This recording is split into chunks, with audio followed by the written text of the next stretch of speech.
അസ്സലാമു അലൈക്കും വറഹ്മത്തുള്ളാഹി വബറകാതുഹു.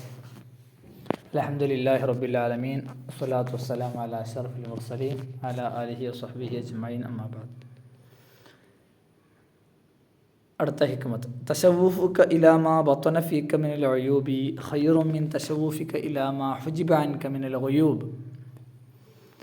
നീ നോക്കുക, എത്തി നോക്കുക. ഇലാ മാ ബത്തന ഫീക മിനൽ ഉയൂബി, നിൻ്റെ ശരീരത്തിൽ നിന്ന്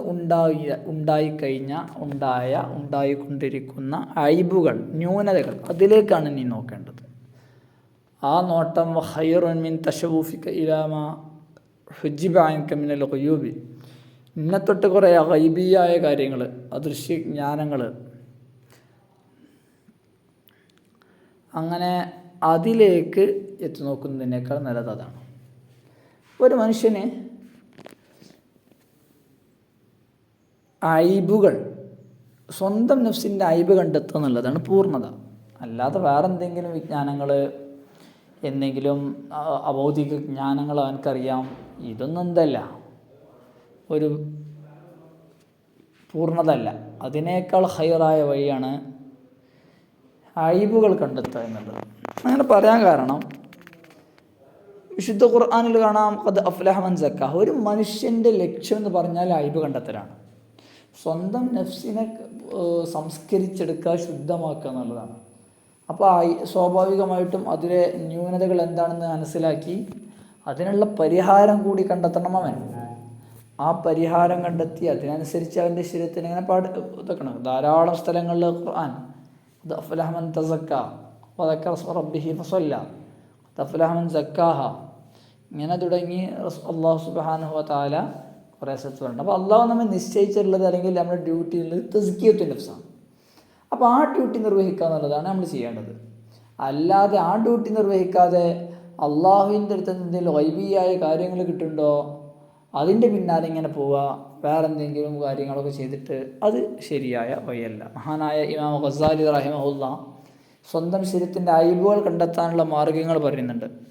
അൽ ജുലൂസ് ബൈന യദൈ ശൈഖിൻ ബസീർ, ഒരു ഷെയ്ഖിൻ്റെ മുന്നിലിരിക്കുക, നമ്മെ സംസ്കരിച്ചെടുക്കുന്ന, നമുക്ക് മാർഗനിർദ്ദേശം നൽകുന്ന മുത്തനബി സല്ലല്ലാഹു അലൈഹി വസല്ലമ തങ്ങളുടെ ജീവിതത്തിലേക്ക് നമ്മെ അടുപ്പിക്കുന്ന, റസൂലിൻ്റെ ശരീഅത്തിലേക്ക് നമ്മെ അടുപ്പിക്കുന്ന ഒരു ഷെയ്ഖിൻ്റെ പിന്നാലെ ഇരിക്കുക, ഷെയ്ഖിൻ്റെ പിന്നാലെ നടക്കുക. അപ്പോൾ ഷെയ്ഖ് നമുക്ക് മാർഗനിർദ്ദേശം തരും. അല്ലെങ്കിൽ ഷെയ്ഖൊന്നും വേണ്ട, മുസാഹബത്തു സ്വദീഖിൻ സ്വദൂഖ്, അല്ല, ഒരു സുഹൃത്ത്, ആത്മാർത്ഥമായിട്ടുള്ള നന്മകൾ കൽപ്പിക്കുകയും തിന്മകൾ വിരോധിക്കുകയും ചെയ്യുന്ന ഒരു സുഹൃത്ത്, നമ്മുടെ അള്ളാഹുവിൻ്റെ അള്ളാഹുവിൻ്റെ മാർഗത്തിലുള്ള ഒരു സുഹൃത്ത്. മൂന്നാമത് അദ്ദേഹം പറയുന്നത് അൽ ഇസ്തിഫാത്തു മിനൽ അദുവാണ്, ശത്രുവിൽ നിന്ന് ഉപകാരം എടുക്കുക എന്നുള്ളതാണ്. കാരണം നമ്മുടെ ശത്രു നമ്മുടെ ന്യൂനതകൾ കണ്ടെത്തിക്കൊണ്ടേയിരിക്കുന്ന ആളായിരിക്കും. ആ ന്യൂനതകൾ കണ്ടെത്തി അത് മൊത്തത്തിൽ വിളിച്ച് പറയുകയോ അല്ലെങ്കിൽ നമ്മോട് പറയുകയോ അങ്ങനെയൊക്കെ ചെയ്യാന്നുള്ളതായിരിക്കും നമ്മുടെ ശത്രുവിൻ്റെ പണി. അപ്പോൾ അത് ശത്രു എന്നുള്ള രൂപത്തിൽ ആ ശത്രുവിനെ അടച്ചാക്ഷേപിക്കുകയോ ആട്ടി ഓടിക്കുകയോ അതിക്രമിക്കുകയോ ചെയ്യുന്നതിന് പകരം ആ ശത്രു പറയുന്നതിൽ കാര്യമുണ്ടോ, വസ്തുതയുണ്ടോ എന്ന് അന്വേഷിക്കുക.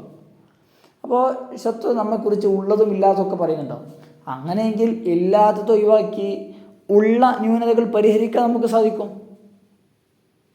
ഓക്കെ. നാലാമത്തെ അദ്ദേഹം പറയുന്നത് അൽ മുഖാലത്തു ലിന്നാസി ഫയഅരിഫ അലാ മുൻകിരിഹിം ഫയറുദ്ദു അലാ നഫ്സിഹി. ജനങ്ങൾക്കിടയിൽ ജീവിക്കുക. ജനങ്ങൾക്കിടയിൽ ജീവിച്ചാൽ ഇതുപോലെ തെമ്മാടികളായിട്ടുള്ള അള്ളാഹുവിൻ്റെ മാർഗത്തിൽ അല്ലാത്ത കുറേ ആളുകളെ കാണാൻ സാധിക്കും. അപ്പോൾ അവരുടെ ജീവിതം കണ്ടിട്ട് ആ ജീവിതം പോലെ നമ്മൾ ജീവിക്കരുത് എന്ന് എനിക്ക് മനസ്സിലാക്കാൻ സാധിക്കും. അല്ലേ? ജാഹിലിൻ്റെ പക്കൽ നിന്ന് ഞാൻ അത് പഠിച്ചു എന്ന് പറയാറുണ്ടല്ലോ. അപ്പോൾ ജാഹിൽ ചെയ്യുന്നതൊന്നും നമ്മൾ ചെയ്യൂല, അപ്പോൾ നമ്മൾ ഉഷാറാവും.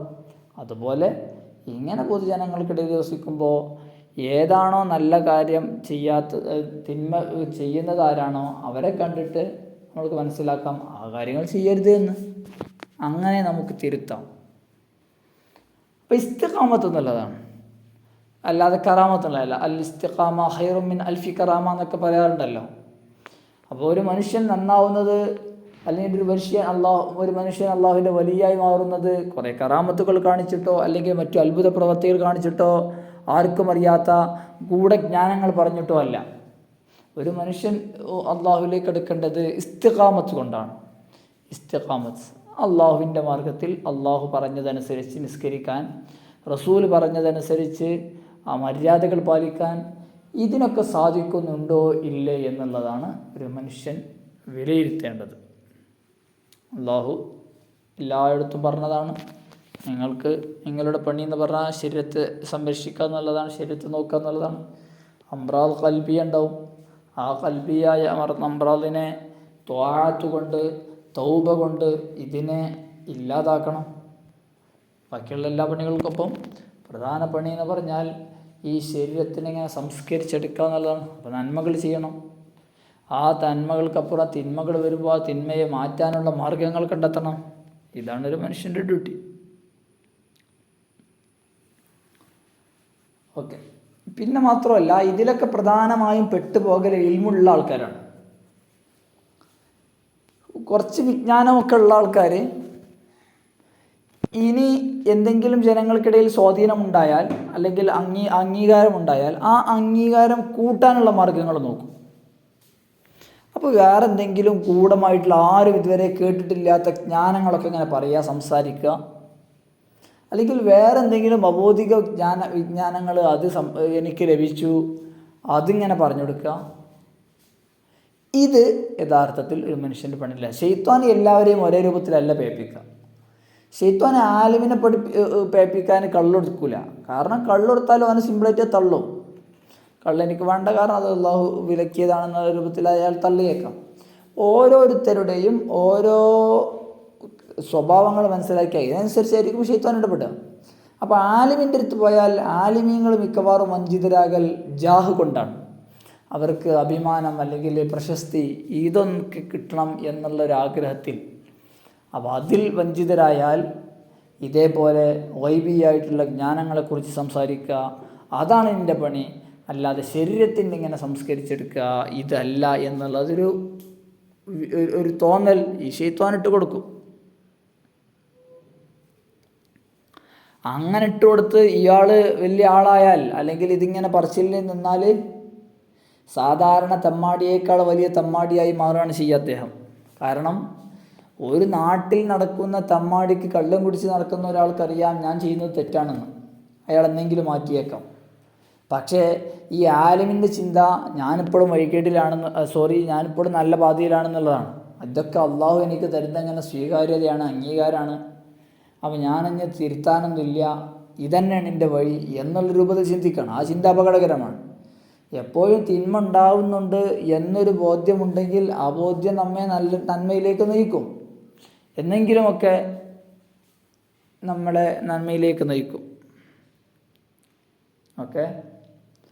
അപ്പോൾ ചുരുക്കത്തിൽ അള്ളാഹുവിൻ്റെ ഉള്ള ഇൽമെന്ന് പറഞ്ഞാൽ, അള്ളാഹുവിനെ കൊണ്ടുള്ള ജ്ഞാനം എന്ന് പറഞ്ഞാൽ അത് നയിക്കേണ്ടത് തസ്കിയത്തിലേക്കാണ്. ആ തസ്കിയത്ത് ഉണ്ടാകുമ്പോൾ ഒരു മനുഷ്യന് ഉയർച്ചല്ല ഉണ്ടാവുക, താഴ്ച ഉണ്ടാവുക. പറഞ്ഞാൽ മനസ്സിൽ തോന്നൽ, ഞാൻ യഥാർത്ഥത്തിലുള്ള ഇൽമാണെങ്കിൽ ആ ഇൽമ കൊണ്ട് ഞാൻ ഉഷാറായിട്ടുണ്ട്, എൻ്റെ മർത്തബൊക്കെ കൂടിയിട്ടുണ്ട്, ഞാൻ മറ്റുള്ളവരെക്കാൾ ഉയർന്ന ആളാണ് എന്നതൊരു ചിന്ത അല്ല ഉണ്ടാവുക. നേരെ ഓപ്പോസിറ്റാണ് ഉണ്ടാവുക. എത്രത്തോളം ഉയരുന്ന അത്രത്തോളം താഴുകയാണ് ചെയ്യുക, ദില്ലത്തിലാവുകയാണ് ചെയ്യുക. അത്രത്തോളം ഞാൻ ഒന്നിനും പറ്റിയവനല്ല എന്ന് തോന്നുകയാണ്. നമ്മൾ മുമ്പ് സൂചിപ്പിച്ചിട്ടുണ്ട്, അങ്ങനെ അല്ലായിരുന്നെങ്കിൽ അമ്പിയാക്കൾക്ക് തോന്നിയേണ്ടിയിരുന്നു അവർ ഉഷാറാണെന്ന്. പക്ഷെ അമ്പിയാക്കൾ പറഞ്ഞത് വലാ തുഹ്സിനി യൗമ യുബഅസൂൻ, അന്ന് എന്നെ നിസ്സാരവൽക്കരിക്കരുത് റബ്ബേ, എന്നെ മാനം കെടുത്തരുത് റബ്ബേ എന്നാണ് റസൂൽ സല്ലല്ലാഹു അലൈഹി വസല്ലം തങ്ങളുടെ ജീവിതം നമുക്കറിയാം. ദീർഘനേരം ഇബാദത്തുകൾ എടുക്കുന്നതും മറ്റുമൊക്കെ. ഓക്കെ. അപ്പോൾ ഇതാണ് നമ്മൾ പറഞ്ഞത്. ഇൽമ്, ആ ഇൽമിനോടുള്ള അല്ലെങ്കിൽ ആലിമിനോടുള്ള ബാധ്യത അല്ലെങ്കിൽ എന്താണോ അയാൾ ചെയ്യേണ്ടത് ആ കടമ അത് വീട്ടണം, നിർവഹിക്കണം എന്നുള്ളത്. യഥാർത്ഥത്തിൽ ഇൽമ് എന്നുള്ളത് ഉയർന്നു തന്നെയാണ്. അടിമക്ക് ഉയരാനുള്ളൊരു മാർഗം തന്നെയാണ് ഇൽമ്. പക്ഷേ ഇൽമിൻ്റെ ഒപ്പം ഈ ഷഹ്വാത്തുകൾ നിയന്ത്രിക്കാൻ, ശരീരത്തിൻ്റെ ഇച്ഛകളെ നിയന്ത്രിക്കാൻ, തിന്മകളിൽ നിന്ന് വിട്ടുനിൽക്കാൻ ആർക്ക് സാധ്യമാകണം? ഒരു മനുഷ്യന് സാധ്യമാകണം. അതുകൊണ്ടാണ് നമ്മൾ നേരത്തെ പറഞ്ഞത് ഉയരും തോറും താഴുകയാണ് ചെയ്യുക എന്നുള്ളത്. മഹാനായ അലി ഇബ്നു അബി ത്വാലിബ് റളിയല്ലാഹു അൻഹു തൻ്റെ മരണത്തെ ഓർത്ത് പറയുന്നുണ്ട്, ആഹ് മിൻ ഖല്ലത്തി സാദ് വ വഹ്ശതി ത്വരീഖ്, സാദൊന്നും ഇല്ലല്ലോ റബ്ബേ, വഴി ഇല്ല, ഒറ്റക്കാണല്ലോ റബ്ബേ എന്ന് അള്ളാഹുവിനോട് പരിതപിക്കുന്നത് കാണാം മഹാനായ അലി ഇബ്നു അബി ത്വാലിബ് റളിയല്ലാഹു അൻഹു. ഓക്കെ, അപ്പോൾ ഇതാണ് ഒരു മനുഷ്യൻ്റെ ജീവിതത്തിൻ്റെ ലക്ഷ്യം എന്ന് പറഞ്ഞാൽ, സ്വന്തം അയ്ബുകൾ കണ്ടെത്തി അതിൽ തിരുത്തുക, അതിലെന്തെങ്കിലും പുരോഗമിപ്പിക്കുകയുണ്ടെങ്കിൽ അത് പുരോഗമിപ്പിക്കുക എന്നതാണ്. അല്ലാതെ മറ്റുള്ളവരുടെ അടുക്കൽ എന്തെങ്കിലും അയ്ബുണ്ടോ അത് നോക്കുക എന്നുള്ളതോ, അല്ലെങ്കിൽ മറ്റുള്ളവരുടെ അംഗീകാരം കിട്ടാൻ വേണ്ടി എന്തെങ്കിലും നിഗൂഢതകൾ അല്ലെങ്കിൽ ഗൈബിയായിട്ടുള്ള കാര്യങ്ങൾ കാണിച്ചു തരാൻ വേണ്ടി അള്ളാഹുവിനോട് തേടുകയോ ചെയ്യുക എന്നുള്ളതല്ല ഒരു മനുഷ്യൻ്റെ ഡ്യൂട്ടി. അള്ളാഹു സുബ്ഹാനഹു വ തആല ഒരു മനുഷ്യനെ സെറ്റാക്കിയുള്ളത് ഈ തസ്കിയത്തുൻ നഫ്സിന് വേണ്ടിയിട്ടാണ്. അതാണ്, ഇതിലൂടെയാണ് സാധാരണ ആലിമീങ്ങൾ വഞ്ചിതരാകുക, അല്ലെങ്കിൽ ഏത് സൂഫികളായാലും ഒക്കെ ചിലപ്പോൾ വഞ്ചിതരാകുന്ന ഒരു മേഖല ഇതാണ്. ഓക്കെ, എത്രത്തോളം ഉയരുന്ന അത്രത്തോളം താഴുക, അതാണ് ഒരു മനുഷ്യരിൽ അല്ലെങ്കിൽ യഥാർത്ഥ മുർഷിദിലുണ്ടാവുക.